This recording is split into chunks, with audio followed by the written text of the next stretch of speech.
प्राकृतिक आपदा के लिए केंद्र सरकार से अपेक्षित मदद नहीं मिली है। भाजपा के नेता फिजूल की बयानबाजी कर प्रदेश की जनता को गुमराह करने का काम कर रहे हैं। भाजपा नेताओं को बयानबाजी छोड़कर केंद्र सरकार से हिमाचल को मदद दिलाने के लिए काम करना चाहिए। ये बात मुख्यमंत्री के प्रधान मीडिया सलाहकार नरेश चौहान ने शिमला में पत्रकार वार्ता के दौरान कही। उन्होंने कहा कि केंद्र सरकार से हिमाचल को आपदा राहत के रूटीन का पैसा मिला है, कोई विशेष आर्थिक मदद नहीं मिली। हिमाचल सरकार ने अपने संसाधनों से प्रदेश के आपदा प्रभावितों को विशेष राहत पैकेज जारी कर मदद की है। भाजपा नेता प्रदेश के लोगों को गुमराह करने का प्रयास कर रहे हैं। भाजपा के सांसदों व नेताओं को हिमाचल को मदद दिलाने के लिए कार्य करना चाहिए। हिमाचल सरकार संसाधनों को बढ़ाने का प्रयास कर रही है, लेकिन केंद्र सरकार उसमें भी रोड़े अटकाने में लगी हुई है। वोटर सेस को लेकर केंद्र सरकार की चिट्ठियों पर चिट्ठियों लिखी जा रही हैं और उत्तराखंड और जम्मू कश्मीर से भी वाटर सेस लगाया गया, लेकिन उसको केंद्र सरकार को कोई आपत्ति नहीं है। पिछली सरकारें क्यों नहीं कर सकी?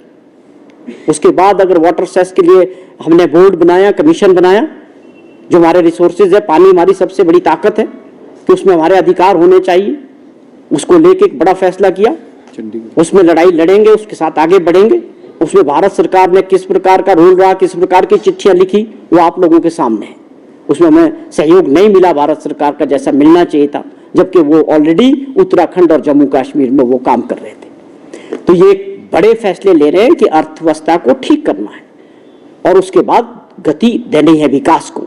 और भी बहुत सारे जो फजूल खर्चे होंगे उसके ऊपर अंकुश लगा के हमारे मुख्यमंत्री जी ने और सरकार ने प्राथमिकता तय कर दी है कि हमको पहले अपने रिसोर्सेज को बढ़ाना है। हम लोगों पे टैक्स लगाने की कोई संभावना हिमाचल प्रदेश में नहीं है। तो ये ग्रीन राज्यों की तरफ जा रहे हैं, इलेक्ट्रिक वाहनों की तरफ जा रहे हैं और बहुत सारे बड़े फैसले होने वाले।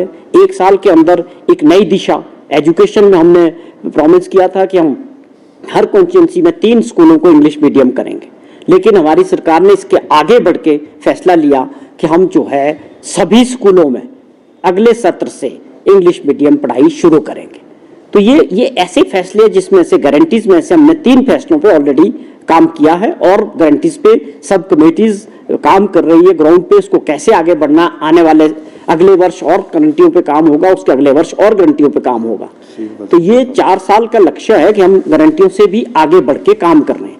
जो प्रोमिसेस नहीं किए उस पर भी काम हो रहा है। एग्जाम्पल के तौर पर मुख्यमंत्री जी ने आने वाले बजट के लिए एक और इंडिकेशन दिया कि ऐसे परिवार जहां पर जेंट्स की डेथ हो जाती है और वहां विडो रह जाती है और उसके बच्चे रह जाते हैं, ऐसे 1 लाख के करीब ऐसे बच्चे हैं जो विडो के बच्चे होंगे, उनको सरकार पूरा पढ़ाई का खर्चा हमारी सरकार देगी। क्योंकि उन परिस्थितियों में उस परिवार में जब उसमें कमाई करने वाला व्यक्ति नहीं रहता है तो उस माँ के ऊपर एक बोझ आ जाता है कि अपने बच्चों को मैं कैसे पढ़ाऊं, एक दुख के साथ। तो इस पे एक बड़ा फैसला लेने वाली हमारी सरकार कि हम ऐसे बच्चे जो हिमाचल प्रदेश में होंगे, ऐसी फैमिलीज, उनको हिमाचल सरकार जो है उनकी पढ़ाई का खर्चा जहां तक उन्हें पढ़ना होगा पूरी तरह से फ्री करेगी और उनकी मदद करेगी। और बहुत सारी योजनाओं पे काम हुआ, सुखाश्रय में काम हुआ, वहां लोगों को बेनिफिट्स मिलने शुरू हुए। कहने का मतलब है 1 साल का जो कार्यकाल था, किसानों बागवानों की बात करें तो पहली बार ये बड़े समय से जिस प्रकार का समर्थन मूल्य में सीधे 1.5 रुपए किलो बढ़ाया गया, चाहे वो सेबों की बात थी, किन्नू की बात थी, मैंगो की, सब में वो अपने आप में बहुत बड़ा फैसला था। या किलो के हिसाब से सेब बेचने की जो बात हमारे बागवान कई वर्षों से करते थे, हमारी सरकार ने उसको करके दिखाया। अगली कड़ी में उसमें लोगों की डिमांड है कि वो यूनिवर्सल पैकिंग होनी चाहिए, उस पर काम हो रहा है। तो बड़े फैसले हमने किए हैं।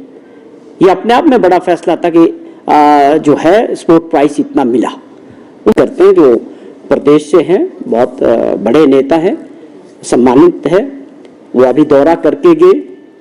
हम उनसे भी पूछना चाहते हैं कि आप लोग मिलके बताएं सब लोग कि आप लोग जो हमने 10,000 करोड़ रुपए का जो अपना लॉसेस के सारे bills and all formalities Bharat सरकार के पास पूरी की है, तो आप सीधे तौर पे इसमें राजनीति क्यों?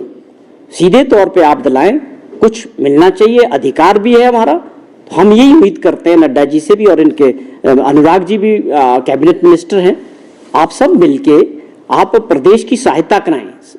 अब स्पेशल पैकेज तो हम नहीं कहेंगे, अब तो हमारे जो नुकसान हुए उसके एवज में जो हमको मिलना चाहिए वो मिलना चाहिए, अधिकार है हमारी। फिर आज हम इस बात को ये कहते हैं कि आप बयानबाजी कर रहे हैं, ये मिला वो मिला। हम तो सीधी बात कहते हैं कि आपके पास हमने 10,000 करोड़ रुपए का जो अपना लॉसेस के डैमेजेस एंड लॉसेस जो सबमिट किए हैं, आप उसके एवज में सीधे तौर पे हमको जो है प्रदेश सरकार को पैसा दिलाने का काम माननीय प्रधानमंत्री जी से और भारत सरकार से करना चाहिए। दूसरी बात, देश हमारे मुख्यमंत्री कम से कम 3 बार इस विषय को लेके माननीय प्रधानमंत्री जी से या होम मिनिस्टर से 2-3 बार मिले कि हमारा जो अधिकार भी बनता है, हमने पूरी फॉर्मेलिटीज भी कर दी है। तो इस बात को मैं फिर से आग्रह करता हूं कि आप राजनीतिक दृष्टि से ना देखें, नुकसान के समय प्रदेश की आर्थिक स्थिति खराब होने की वजह से आप इस काम में प्रदेश के लोगों की मदद करें।